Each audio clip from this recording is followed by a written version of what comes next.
بسم الله الرحمن الرحيم. الحمد لله والصلاة والسلام على سيدنا رسول الله وعلى آله وصحبه ومن والاه.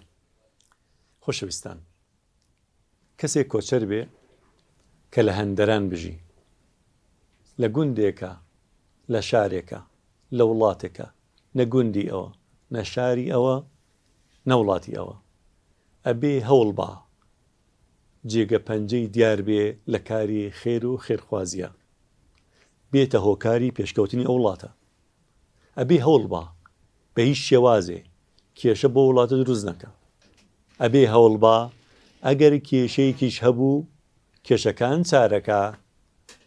بۆیە پێغەمبەری نازداریشمان عەلەیهی السەڵات وەسەلام کاتی تەشریفی مبارەکی بردە یەسریب، شاری یەسریب کە دواتر ناوی گۆڕی بۆ مەدینە، بینی چەنەها کێشە هەیە. یەکێ لەو کێشە گەورانە کێشەی ناتەبایی، کێشەی براکوژی، کێشەی ئاژاوە لە نێوان هۆزەکانە. هەل لە ناو جووەکانە 12 هۆز هەبووە، کێشەیان هەبوون، ئاژاوە بەردەوام بووە لە نێوانیانە. ئەوس و خەزرەج کە دوو گەورەترین و فراوانترین و دەسەڵاتدارترینی هۆزەکانی شاری یەسریبن، 120 ساڵی ڕەبەق شەڕیان بووە، لە یەکتریان کوشتووە، خوێن لە ناویانە هەبووە، ئاگر هەڵگیرساوە لە نێوانیانە. بۆیە جگ ئەوانەش 450 کەس کۆچەری ڕوویان کردوتە ئەو وڵاتە، ڕوویان کردوتە ئەو شارە. بۆیە پێغەمبەری نازدارمان عەلەیهی السەڵات وەسەلام بە دانایی خۆی، بە زانایی خۆی، بە میهرەبانی خۆی ویستێتی کێشە لە وڵاتە بنبڕ بکە، نەیەڵێ. هەوڵیاوە هۆزەکانی جوو لێک نزیک کاتەوە، کێشیان نەیەڵێ. اینجا دوایەوە هەوڵیاوە ئەو سو خەزرەجەی 120 ساڵی ڕەبەقە کێشمەکێشم و گرفت و شەڕ و ئاژاوە لە نێوانیانە هەیە، بیان کاتە برا. شەڕ و ئاژاوەی نەهێشت. هەر ئەوەندە پێغەمبەری نازدارمان عەلەیهی السەڵات وەسەلام پێی مبارەکی نایەسریب شەڕی براکوژی درێژخایەنی 120 ساڵەی نێوان ئەوس و خەزرەجی نەهێشت، ئاگری شەڕی کوژانەوە. لایەکی کەشەوە برایەتی نێوان کۆچەریەکان لەگەڵ یاوەرانە، المهاجرون والئەنسار، برایەتێکی لە نێوانە دروست کرد. چ برایەتیە؟ گەشتە ئاستێک کە میرات لێک ببن. بۆی قورئانی پیرۆزیش کۆمەڵگەی موسڵمانان کاتە سێ بەشەوە.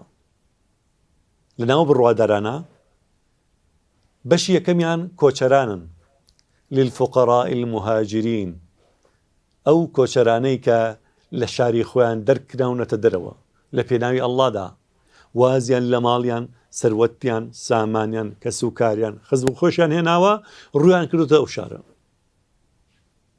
بەشی دووەمیان یاوەرانن کە باوشی گەرمی میهرەبانیان کردوتە بۆ ئەو کۆچەرانە. ئەوانە یحبون من هاجر ئیلەیهم، زۆر کۆچەرانیان خۆشەوێ، بەڵکو خۆشەویستی ئەوانە بۆ کۆچەران گەیشتوتە ئاستێک ئەوە کە پاروەنان بکەنە دوو کەرتەوە، کەرتێکی بۆوان و کەرتێکی بۆ خۆیان بێ. بەڵام لەگەڵەوەش ئاستێکی باڵاتر گەیشتونەتە دەرەجە و پلەپایەی ئیثار. ئیثار ئەوەیە پارو لە دەمی خۆت بسەنیتەوە، بیەیتە برا کۆچەریەکەت کە برسێتی.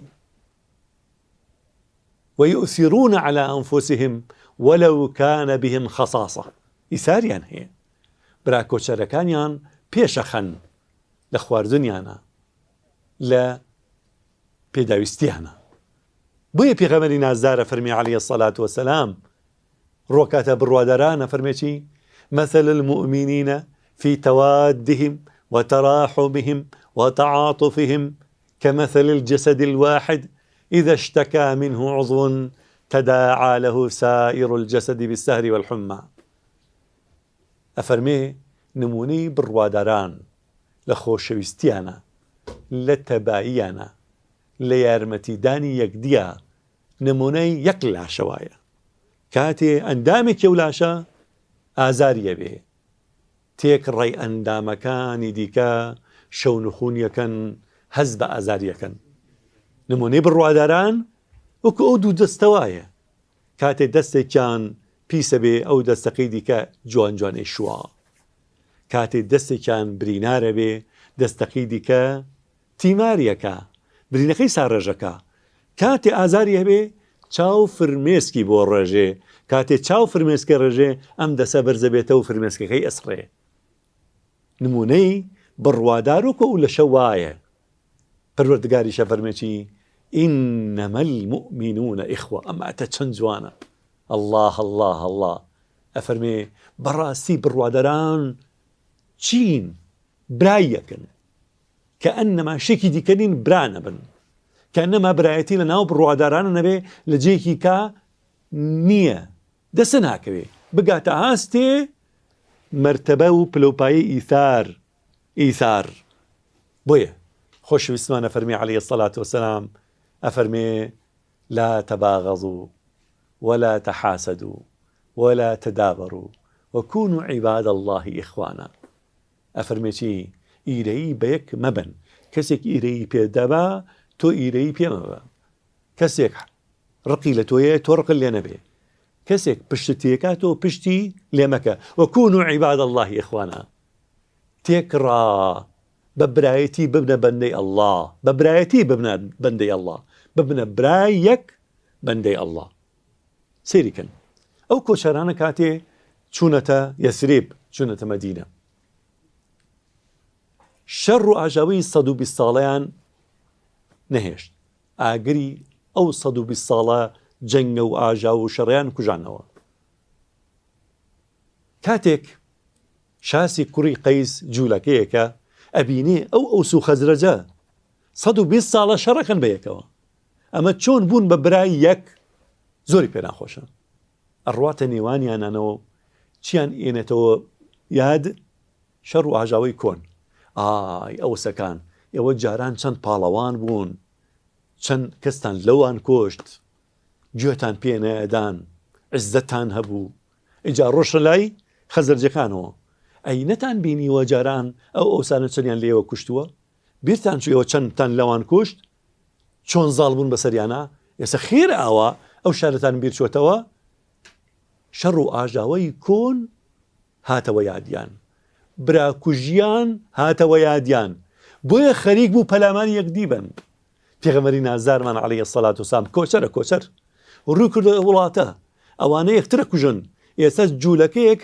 ئەوێ جارێکی دیکە ئاگری براکوژی جارێکی دیکە هەڵگرسێنێتەوە پێغەمبەر صلی الله علیه وسلم تووڕابێت و نزیکان لێبێتەوە فەرمێکی ما بال دعوى الجاهلية وأنا بين أظهركم جارێتر ئەگەڕێنەوە بۆ جاهلیەت من لە نێوانتانە هەوڵم ماوە ئەوە ئەگرێ بکوژێنمەوە جارێتر هەڵیە گیرسێنەوە بۆیە بڕوادەر ئەبێ وابێ چووە هەر جێگایەک بێتە باران بێتە ئاو بێتە ڕەحمەت بێتە هەوری ڕەحمەت ئەبێ بەردەوام برایەتیش بچەسپێنێ کەواتە دوو بەش بوون بەشێکیان مهاجرین کۆچەران بەشێکیان ئەنسار یاوەران ئەی بەشی سێمیان ئێمەین ئێمەش ئەبێ خۆمان بکەینە برای کۆچەران و ياوران والذين جاءوا من بعدهم يقولون ربنا اغفر لنا ولإخواننا الذين سبقونا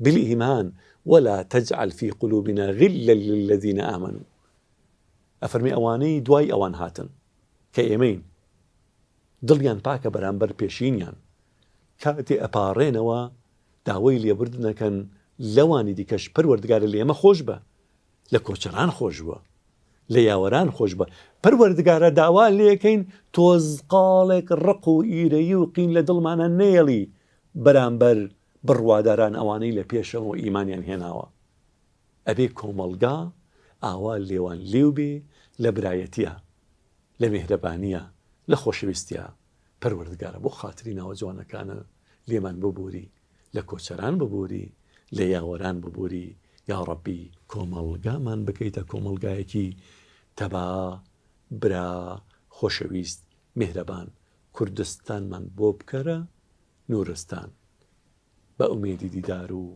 1 ملیار صلوات لديداري خۆشەویستمان. اللهم صل على سيدنا محمد وعلى آله وصحبه وسلم.